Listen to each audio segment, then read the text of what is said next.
Bismillahirrahmanirrahim. Assalamualaikum warahmatullahi wabarakatuh. Perkenalkan, nama saya Ahmad Maulana. Kali ini kita akan mempraktikkan lagi menggunakan aplikasi EBM SPSS Statistik. Untuk kali ini kita akan menguji sampel Paired Sample T-Test. Nah, jadi apa sih yang dimaksud Paired Sample T-Test? Paired Sample T-Test di sini digunakan saat kita ingin menguji sebelum dan sesudah sebuah metode untuk menerapkan metode ya. Misalnya, contoh penelitiannya itu seperti ini. Eh, pengujian bahasa Arab mahasiswa STK Muntai sebelum dan sesudah. Nah, jadi sebelum dan sesudah menggunakan metode eklektik misalnya. Nah, jadi sebelum kita menggunakan metode eklektik itu nilainya seperti apa dalam bahasa Arabnya. Kemudian sesudah kita menerapkan metode eklektik, maka hasilnya itu apakah meningkat atau menurun atau tidak ada perbedaan sama sekali. Nah, jadi untuk itulah kita menghitung menggunakan Paired Sample T-Test.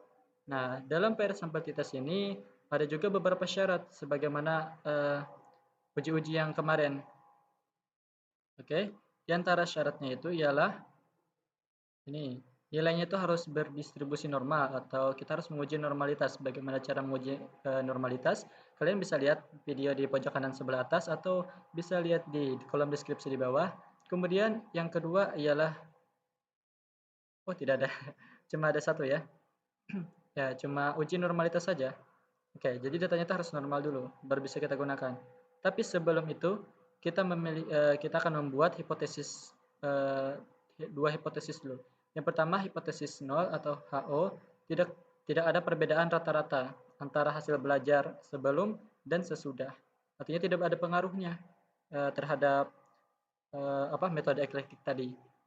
Kemudian hipotesis alternatif atau HA-nya itu ada perbedaan rata-rata antara hasil belajar sebelum dan sesudah eh, menggunakan metode eklektik tadi. Nah, jadi bagaimana cara menghitungnya? Setelah kita memenuhi syarat normalitas tadi, kita akan menghitungnya menggunakan aplikasi SPSS. Langsung saja di sini kita tulis pre-test atau sebelum ya. Kemudian di sini adalah post-test. Kemudian labelnya kita pilih sebelum.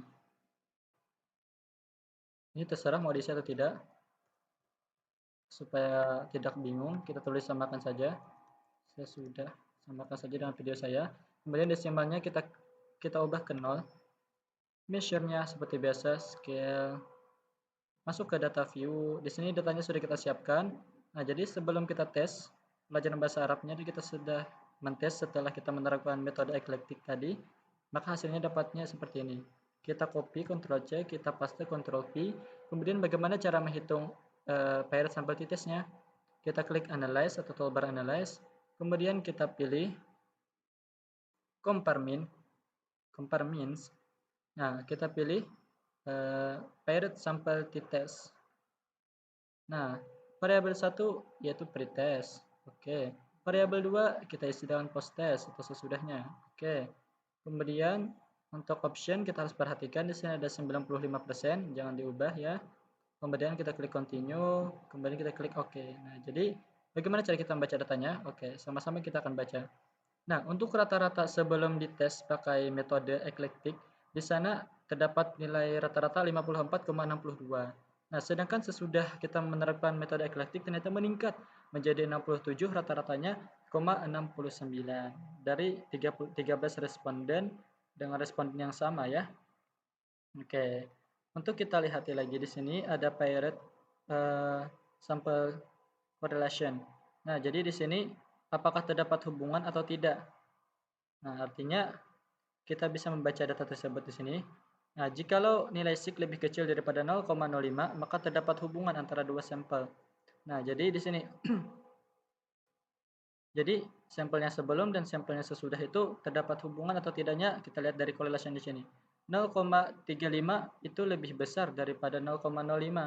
Artinya di sini bisa diasumsikan tidak ada hubungannya atau tidak ada hubungannya. Kita menerapkan metode eklektik juga atau tidak juga sama saja gitu. Nah, tidak ada hubungannya. Tidak ada hubungan yang signifikan atau yang terlihat. Kemudian kita bisa lihat di sini pirate sample t-test. Oh, di sini ada signya ya, cuma nggak kelihatan nih. Oke, kita kecilkan saja supaya bisa melihat. Nah, untuk pirate sample t-test, kita hanya perlu melihat di bagian seek to toilet. Nah, di sini. Apakah hubungannya itu ada perbedaan rata-rata atau tidak ada perbedaan rata-rata? Nah, kalau tadi kan eh, sudah diasumsikan bahwa tidak terdapat hubungan. Tapi kalau dari segi rata-ratanya apakah terdapat perbedaan atau tidak? Di sini 0,002 itu lebih kecil daripada 0,05. Artinya terdapat perbedaan rata-rata. Nah, jadi seperti itu kesimpulannya. Nah, jadi kenapa kita jadi bisa mengasumsikan terdapat perbedaan rata-rata? Karena sudah kita tulis di sini. Nah, jikalau lebih kecil daripada 0,05, maka H0-nya ditolak atau HO-nya ditolak. Dengan kesimpulan tidak ada perbedaannya itu ditolak, artinya HA-nya diterima, artinya ada perbedaan.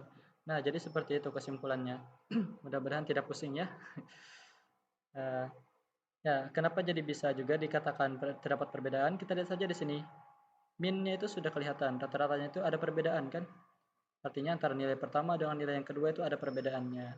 Cuma di sini tidak bisa diasumsikan ada hubungannya karena untuk pair sample correlation-nya itu tidak memenuhi. Ya, artinya walaupun terdapat perbedaan rata-rata, cuma di sini tidak ada hubungannya. Artinya tidak ada gunanya juga gitu. Nah, ya mungkin seperti itu cara kita menghitung menggunakan pirate sample t-test. Selanjutnya kita akan menghitung juga saudaranya yaitu pirate, bukan pirate, tapi independent sample t-test. Nah, ya itu akan kita jelaskan di pertemuan berikutnya. Oke, mudah-mudahan bisa dipahami. Wassalamualaikum warahmatullahi wabarakatuh.